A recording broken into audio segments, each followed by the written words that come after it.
भारत पाकिस्तान के बीच जो टेंशन चल रही थी, उसी के बीच भारत के लाख विरोध के बावजूद आईएमएफ ने पाकिस्तान के लिए लोन की मंजूरी दे दी। 2.3 बिलियन डॉलर की यह रकम पाकिस्तान को दी जानी थी, लेकिन अब इसमें आईएमएफ ने एक नई शर्त रख दी है और शर्तों के हिसाब से 11 नई शर्तें थोपी हैं पाकिस्तान के ऊपर। जब तक आईएमएफ ये पैसा देगा तब उससे पहले पाकिस्तान को 11 शर्तें माननी पड़ेगी। आपको बता दूं कि इससे पहले भी जब आईएमएफ ने कर्ज पाकिस्तान को दिया था, उस वक्त भी आईएमएफ ने अपनी शर्तें पाकिस्तान के ऊपर थोपी थी, जिसके बाद पाकिस्तान में बेरोजगारी और महंगाई का जो आलम था वो दुनिया ने देखा है। इसी विषय पर चर्चा करेंगे। चर्चा करने के लिए मेरे साथ मौजूद है हमारे सहयोगी अनुपम प्रसून। सर, बहुत बहुत स्वागत।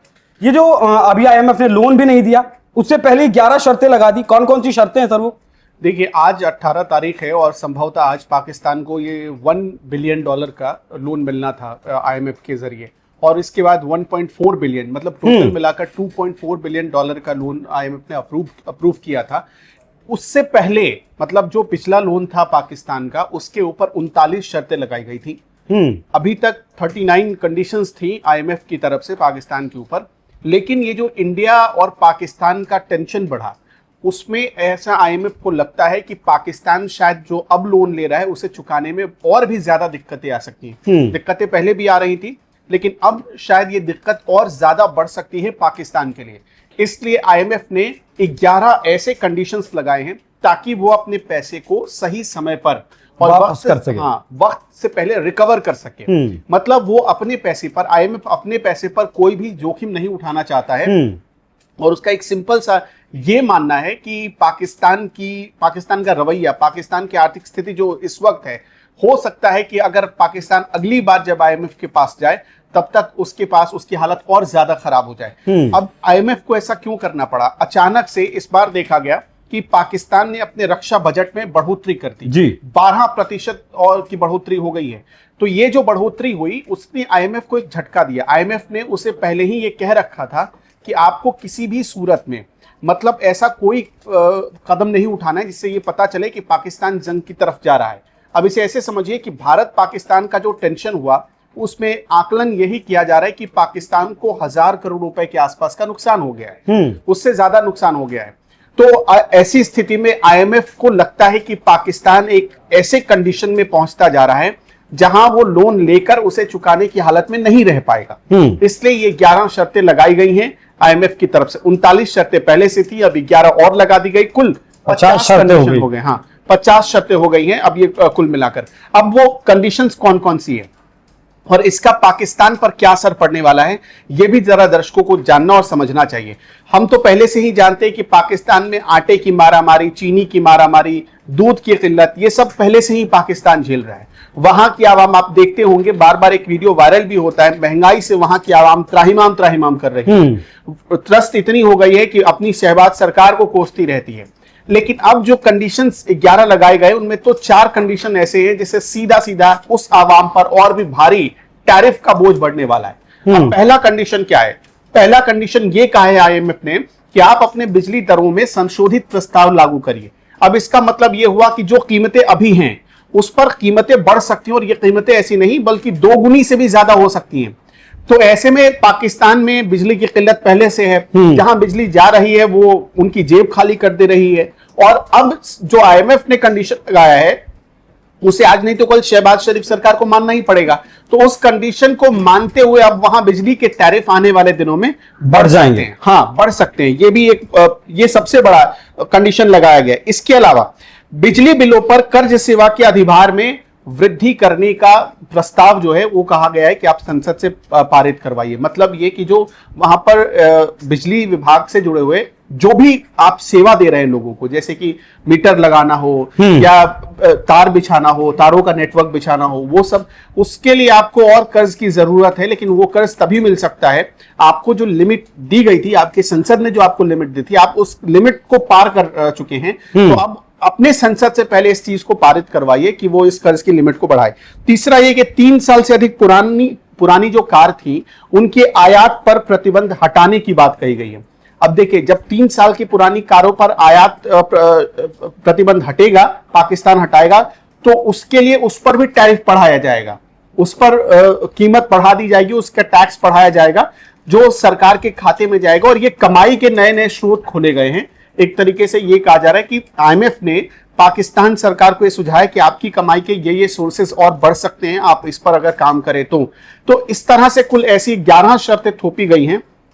आपको एक शर्त और भी बताई थी, रक्षा बजट को किसी भी कीमत पर आपको बढ़ाना था, लेकिन 12% और बढ़ा दिया गया है।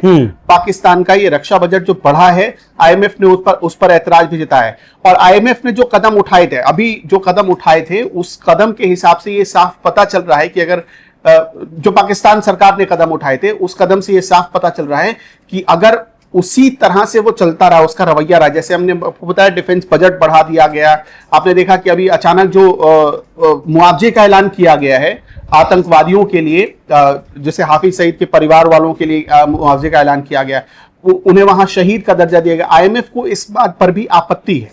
तो इन चीजों को देखते हुए आईएमएफ ने यह फैसला लिया है कि अब पाकिस्तान अगर 50 शर्तों का पालन करता है तो ठीक है, वरना अगली बार फिर से उसे ग्रे लिस्ट में डालने की बात पर विचार किया जा सकता है। दुनिया इस पर विचार कर सकती है।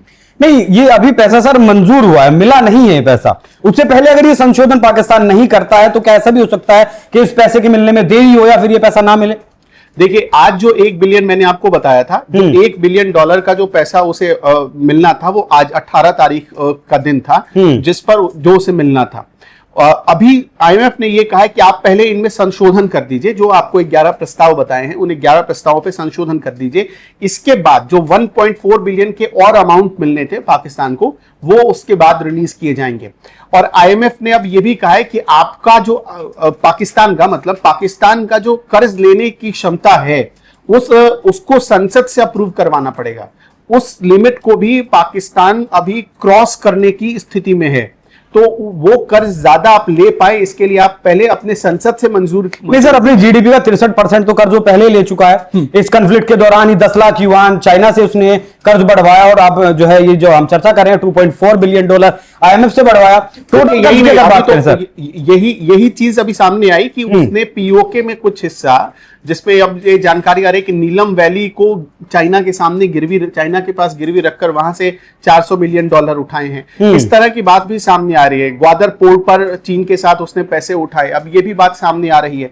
तो अब धीरे धीरे ये चीजें निकलकर सामने आ रही है कि पाकिस्तान, देखिए 65 जो आप बता रहे थे कि $65 बिलियन के आसपास जो वो कर्ज में है, वो तो पहले से ही पाकिस्तान के ऊपर एक लाइबिलिटी है। लेकिन इसके अलावा जो, चूंकि $65 बिलियन तो ऐसा है जो उसने दुनिया से ले रखा है, अब इसके अलावा जो उसको चुकाना है वो तो अभी वो बता नहीं रहा। जैसे कि हमने आपको बताया कि नीलम वैली उसने चीन को गिरवी रख कर लिया, वहां से $400 मिलियन का, फिर कुछ ईरान को भी उसने दिए हैं, ईरान से भी कुछ कर्ज लिया है।